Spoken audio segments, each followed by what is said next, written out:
Om Namo Bhagavate Vasudevaya. Hare Krishna, dear devotees. Wanted to seek the blessings of Radha Madhava, Radha Shyamsundar, Krishna Balaram, Bal Gopal, Nrsimhadev Bhagavan, Jagannath Baladev Subhadra, Gauranitai, Tulsimani, Haridas Thakur, Guru Parampara, Srila Prabhupada, Guru Maharaj in the assembly devotees. So, chapter 29 of Canto number 10. Krishna and the gopis meet for the Rasa dance. The chapter describes how Lord Sri Krishna, intending to enjoy the Rasa dance, engaged in arguments and counter-arguments with the gopis. They were having fun. Then there is a description of the beginning of the Rasa dance and the Lord's pastimes of disappearing. We can't see the writings. We can't see the... Okay, no, thank you for letting me know. Let's bring it on. Can you see it now? Yes, Prabhuji. Thank you for letting me know. Nanivan. Okay. Thank you. Very good. So the Lord even disappeared from the midst of the gopis, and we'll understand why in a few minutes. So remembering the promise he had made to the gopis when he had stolen their clothes, that was a few chapters ago, Lord Krishna employed his Yogamaya potency and manifested within himself the desire to enjoy pastimes during an autumn night. When Krishna saw the rising moon of autumn smearing the eastern horizon with a reddish hue and blooming lotuses, he began to play his flute, thus attracting the minds of the beautiful-eyed gopis. So Krishna's very expert at playing the flute. And he started playing the flute at night. When the gopis heard the flute sound, the impulses of Cupid were violently aroused within them, and they immediately abandoned all their household duties and hastily went to Krishna. So what were they doing before they heard the sound? Some of the gopis were milking cows when they heard Krishna's flute. Some left milk curdling on the stove. Others left cakes burning in the oven. Some of them were getting dressed, or they were feeding milk to their infants, or rendering personal service to their husbands. But they gave up all these duties. Other gopis were taking their evening meals, or washing themselves, putting on cosmetics, or applying kajal to their eyes. But the old gopis stopped these activities at once. And though their clothes and ornaments were in complete disarray, they rushed off to Krishna. So you can see in this picture, there's Krishna there, playing his flute deep in the forest, and the gopis, they'd gone mad. When they heard Krishna's flute, they're not even dressed properly. So their faces were decorated hurriedly and were haphazardly finished. Some even put the lower part of their clothes on the upper part of the bodies, and the upper parts on the lower parts. They were just decided to go to Krishna. So what's the lesson? When Krishna calls, you run. This is what the gopis are doing. They're running towards Krishna. All the gopis had purely spiritual bodies.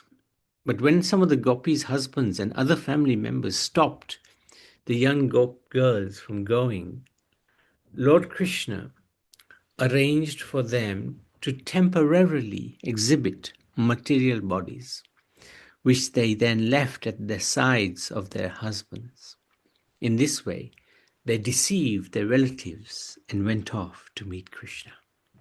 So this is transcendental trickiness. Because the gopis were so enamored by the Lord, and they themselves were completely spiritual. But if there was any objection, then they would obtain material bodies, and those material bodies would stay with the husbands of the family. But they, the spiritual body, would continue to go to Krishna. Parikshit Maharaj asked how the gopis who knew Krishna only as their lover, not as the supreme absolute truth, free themselves from material attachments and get liberated. So how did they do this? Parikshit Maharaj is surprised, shocked. So Sukadeva Goswami replied, that point was explained to the king previously. Since even Shishupal, who hated Krishna, achieved perfection, then what to speak of the Lord's dear devotees? So Parikshit Maharaj was thinking, these gopis are uneducated. They are young. They don't know any better. How can they be compared to the great sages and the jnanis who know so much? But then Sukadeva Goswami said, well, don't you remember? Shishupal hated Krishna, yet he received perfection. So what to speak of the Lord's dear devotees, of which the gopis were?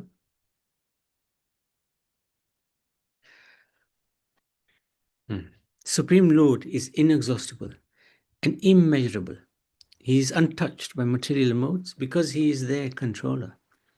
Persons who constantly direct their lust, anger, fear, protective affection, feeling of impersonal oneness or friendship towards Lord Hari are sure to become absorbed in thoughts of him who liberates them. So this is the answer. They are completely and utterly absorbed in the Lord, in thoughts of the Lord. When the gopis came before Lord Krishna, he asked them, this is the middle of the night, right? Why have you come? It is not good for you to travel to such a place in the dead of the night, for this forest is full of violent creatures. Your husbands and children will soon come searching after you to bring you home and engage you again in your household duties. Or perhaps you will have come here out of love for me. That is really good, since all beings have natural affection for me. So he's teasing them. Why have you come? It's so dangerous, middle of the night. The fact that he played the flute and enticed them to come was beside the point. After all, the primary religious duty of a woman is to serve her husband and children.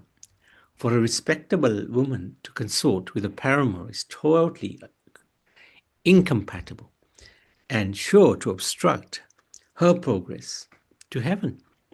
Moreover, one develops pure love for me not by physical proximity, but by hearing topics connected with me, by viewing my deity form in the temple, or by meditating upon me, or by faithfully chanting my glories. Therefore, all of you would do best to return home, as there is no need for you to be in my personal presence. Wow.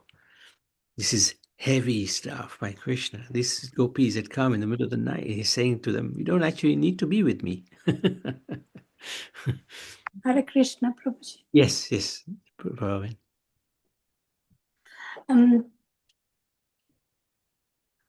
I know Krishna was playing the flute and all the gopis went there. And the husbands and children didn't know about it. But he was playing the flute so good that all the gopis ran to him. Why would he say that you have come here middle of night? Yes, he was teasing them.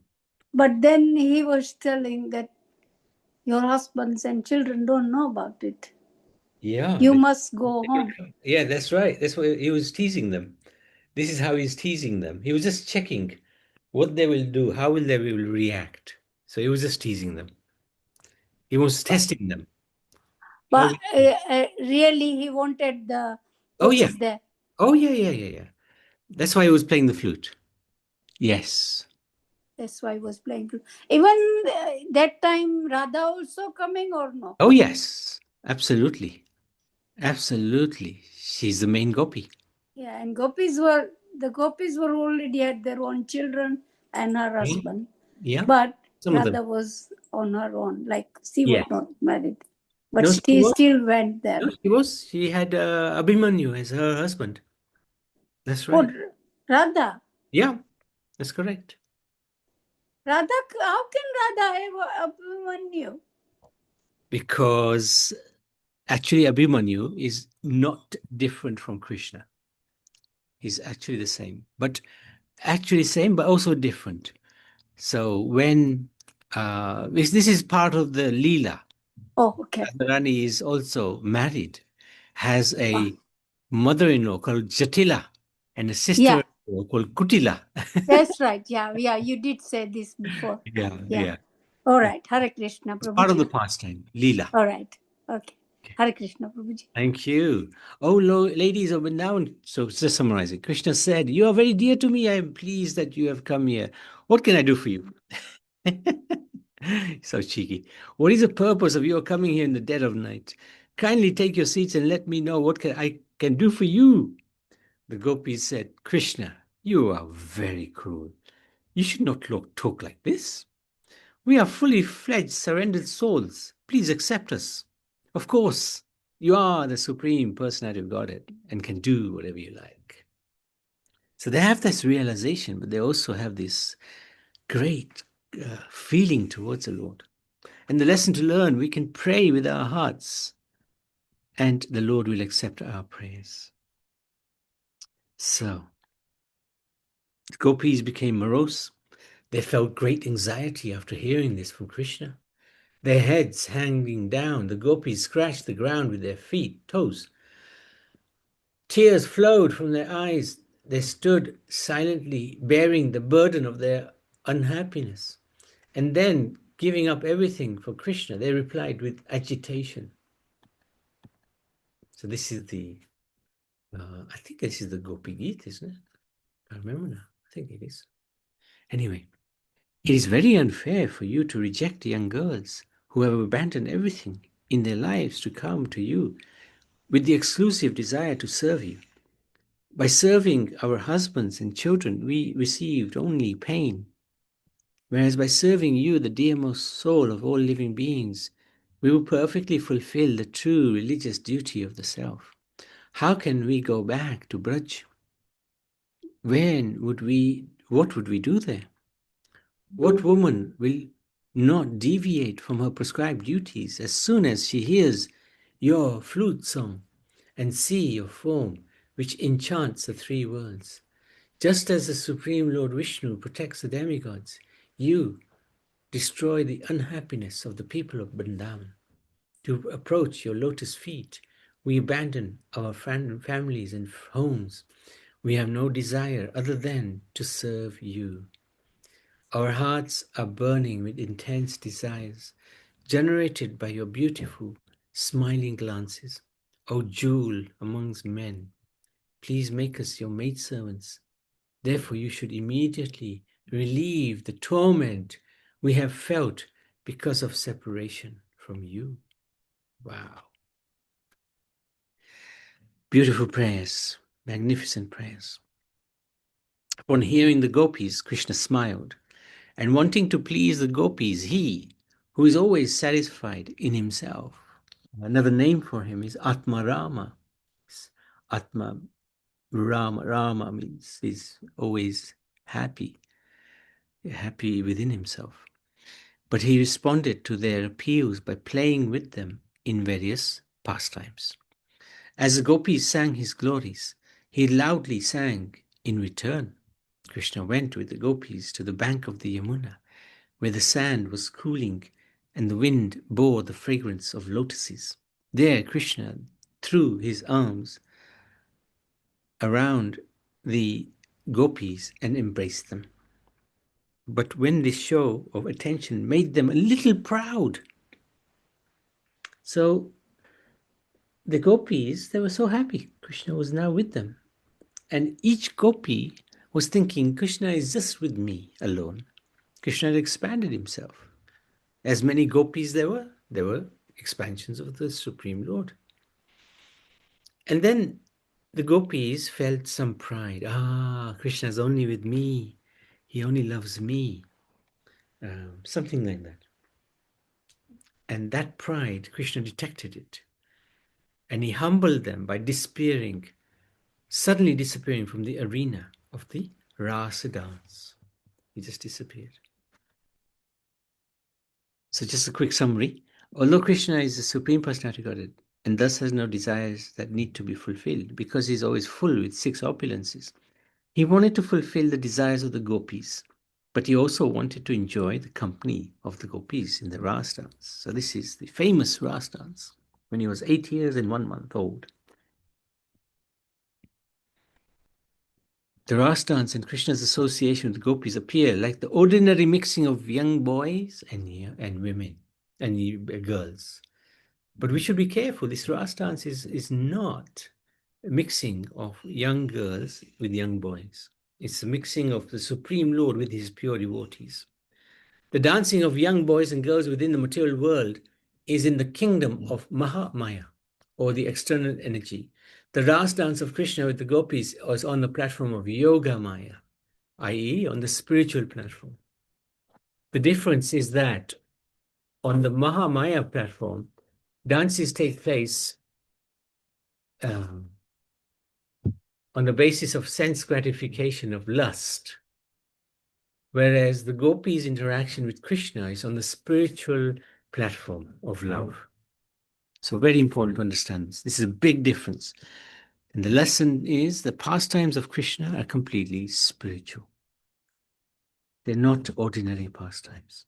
And here we can see each gopi has Krishna with him. So many expansions. And in the center is Radha and Krishna. Close the door, please.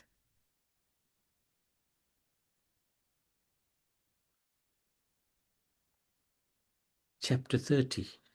The gopis' search for Krishna.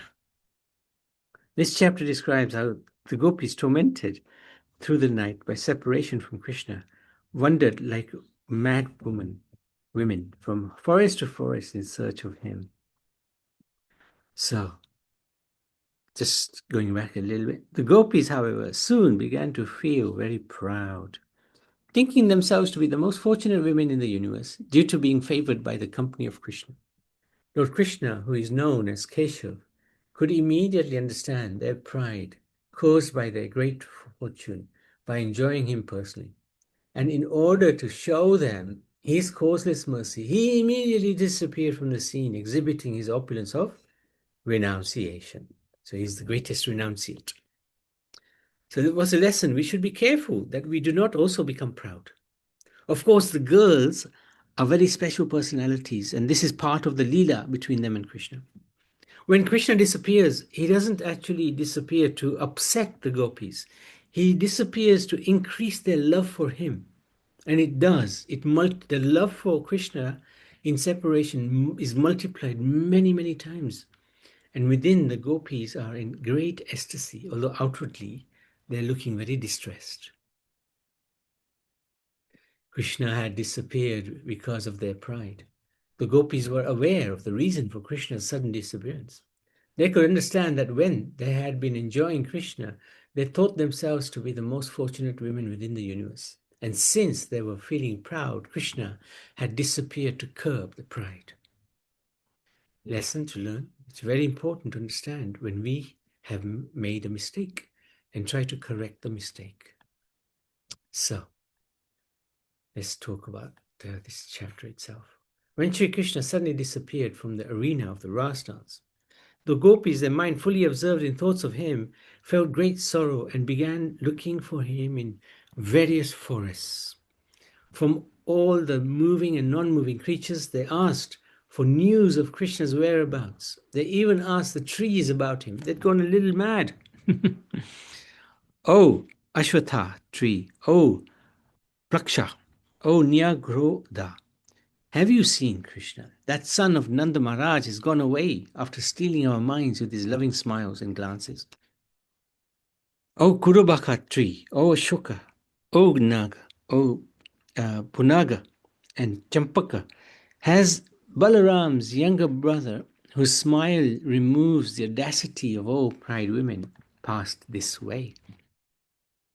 O most kind Tulasi, to whom the feet of Govinda are so dear, have you seen that infallible one walk by, wearing you and encircled by the swarms of bees? O Malati, O Malika, O Jati and Yuthika, has Madhav gone by here, giving you pleasure with the touch of his hands? O Chutta Priyala, Panasha, O Asana, Kovidra, O Jambu, Akra, Bilva, Bakula and Amra, O Kadamba and Nipa. We have lost our minds, so please tell us where Krishna has gone. So they were in great separation. They began to search for him everywhere. After not finding him, they became afraid, almost mad after him. They were simply thinking of the pastimes of Krishna in great love and affection. The gopis therefore began to question the trees and plants about Krishna. There were various types of big trees and small plants in the forest. And the gopis addressed them, "Oh, banyan tree, dear banyan tree, have you seen the son of Nanda Maharaj passing this way, laughing and playing on his flute? He has stolen our hearts and gone away. If you have seen him, kindly inform us which way he has gone. Oh, dear Ashoka tree, dear Naga flower tree, near Champakal flower tree, have you seen the younger brother of Balaram pass this way?" So these gopis are actually the mortal devotees of Krishna. Lesson to learn. We also have to search for Krishna with all of our hearts, just like they've been searching. The gopis glorified the earth who touches the lotus feet of Krishna always. They asked the wives of the deer and they asked the creepers of Krishna's whereabouts. To the trees they said, "Oh trees, we see you are bowing down." When the younger brother of Ram walked by here, followed by intoxicated bees swarming around the tulasi manjaris, decorating his garland, did he acknowledge your obeisances with his affectionate glance? So even the trees were bowing down to Krishna. He must have been resting his arm on the shoulder of his beloved and carrying a lotus flower in his free hand. Finally, they became so distraught, they began imitating his pastimes. Thus absorbed in thoughts of Krishna, the Lord of Rama, the gopis began acting out his various transcendental pastimes. One gopi imitated Putana, while another acted like infant Krishna. Another gopi, crying in imitation of infant Krishna, kicked a gopi who was taking the role of the cart demon Sakatasura. One gopi took the role of Trinivarta and carried away another who was acting like infant Krishna. So these are all the different pastimes that Krishna had played up to now. Two gopis acting like Ram and Krishna in the midst of several others who took the role of cowherd boys. One gopi enacted Krishna's killing of the demon Vattasura, represented by another gopi, and a pair of gopis acted out the killing of Bakasura. One gopi imitated Krishna calling the cows who had wandered far away, playing his flute, and Krishna engaging in various sports. Another gopi, her mind fixed on Krishna, walked about with her arm resting on the shoulder of a friend and declared, "I am Krishna. Just see how gracefully I move." Replicating the lifting of Govardhan Hill, "Don't be afraid of the wind and rain," said one gopi. "I will save you." With that, she lifted her shawl above her head. One gopi climbed on another's shoulder and putting her foot on the other's head, said, "Go away from here." "Oh, wicked snake, this is Kalia. You should know that I've taken birth in this world just to punish the envious." Another gopi spoke up, "My dear cowherd boys, look at this raging forest fire. Quickly, close your eyes and I will easily protect you." One gopi tied up her slender companion with a flower garland and said, "Now I will bind this boy who has stolen the butter pots and stolen the butter." Sorry, broken the butter pots. The second gopi then covered her face and beautiful eyes, pretended to be afraid. So they were just playing out all the different pastimes. Later, while wandering in the corner of the forest, the gopis saw Sri Krishna's footprints, which appeared mixed with the Srimati Radharani's. Seeing these footprints perturbed them greatly, and they declared that, so whose footprints are they? Surely Srimati Radharani must have worshipped Krishna with unusual excellence, since she has been privileged to associate with him in seclusion. This particular gopi has most perfectly worshipped the Lord, since he has abandoned all of us to enjoy with her. So they were thinking like that. Further along the path, the gopis came to a place where they could no longer see Srimati Radharani's footprints. They then concluded that Krishna must have taken Radharani onto his shoulders. In another place, they noticed that Krishna's footprints were showing only the toes, and thus the gopis concluded that he had been picking flowers by standing on his toes, with which to decorate his beloved. In yet another spot, the gopis saw signs that led them to imagine that Sri Krishna had been tying the locks of Srimati Radharani's hair. As the gopis wandered about, they became bewildered. They pointed out various signs of Krishna's pastimes. The particular gopi who Krishna had led into a secluded forest when he had abandoned all the other young girls began to think herself the best of women. My beloved has rejected all the other gopis, she thought. Even though they are driven by Cupid himself, he has chosen to reciprocate with me alone. All these thoughts brought pain to the gopis' minds, but actually spiritual happiness. Spiritual happiness. Because they love Radharani as much as they love Krishna. And the fact that Radha and Krishna are together gives them a lot of joy. Outwardly, they may show some pain, but inwardly, they're really ecstatic. Because of the special attention she received from Krishna, Sri Radharani began to consider herself the most fortunate of women. She told him that she could walk no further and he would have to carry her on his shoulders.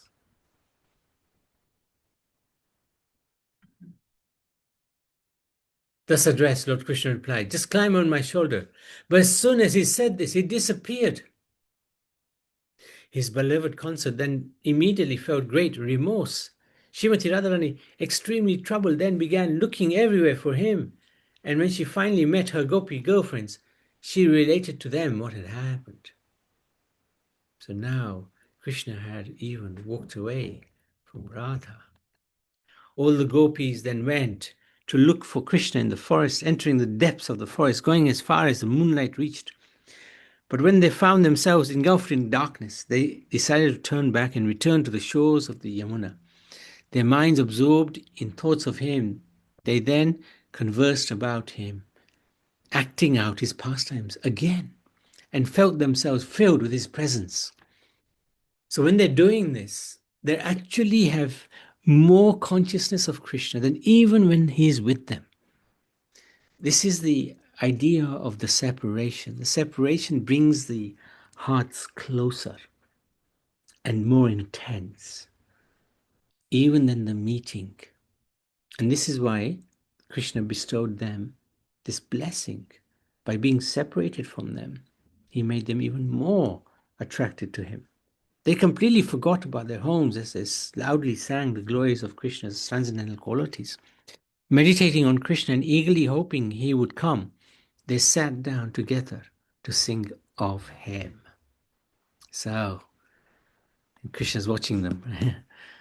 Being observed in thoughts of him, they experienced loss of memory, and with dampened eyes, they began to see the very pastimes of Krishna. Being so attracted to Krishna, they imitated his dancing, his walking, his smiling, and as if they themselves were Krishna.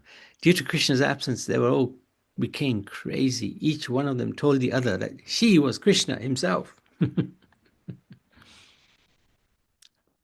Since they all assembled together and chanted Krishna's name very loudly as they moved from one part of the forest to they did this and searching for Krishna. Finally, the gopis returned to the banks of the Yamuna and assembled there, expecting Krishna must return to them. They simply engaged in chanting the glories of Krishna. These are the most confidential pastimes of Supreme Lord. And they're in the 10th canto, 29th, 30th chapters. Very important chapters. But we can't reach these chapters without reading the previous 9 cantos. Otherwise, we will mistaken Krishna's pastime as an ordinary young boy, lusty young boy. But he wasn't. He's the Supreme Personality of Godhead. Any questions? Any comments? Hare Krishna, Prabhuji. Hare Krishna, Prabhu. This Leela, like when you said that Krishna came back, was they already gone to Mathura? Oh, no. This is before. This is before that. He went to Mathura when he was, I think, 11. So still another 3 years to go.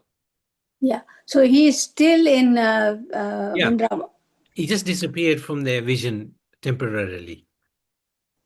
But he's still in Vrindavan, yeah? Yes. All Absolutely. right. Absolutely. Sorry, not Vrindavan. Yes, Vrindavan. Yeah, Vrindavan. That's right, yeah. With Good. Nand Baba, yeah? Yes, with Nand Baba. But he disappeared and Krishna doesn't, Gopis doesn't know where he's gone. Correct. But Right. he's just there. He's just there. And he in the next chapter, we'll see he comes back. All right. Thank you. As you was reading, I was thinking, I'm watching Radha Krishna, the serial in the TV. Yeah. And that's why I'm just thinking, Yeah. I thought that Krishna is already married to Radha, and why Radha will come and hear the flute. But as you said me that this is before, the Leela is just before Radha got married with Krishna. And Radha is already married to someone else. And you said that Radha had a son called Abhimanyu. No, her husband is Abhimanyu. Her husband is Abhimanyu. Yeah. All right. Yeah. So I'm still getting mixed up, but it's okay. It's okay, yeah. Tomorrow I will hear something more new. That's all right. right. Thank you.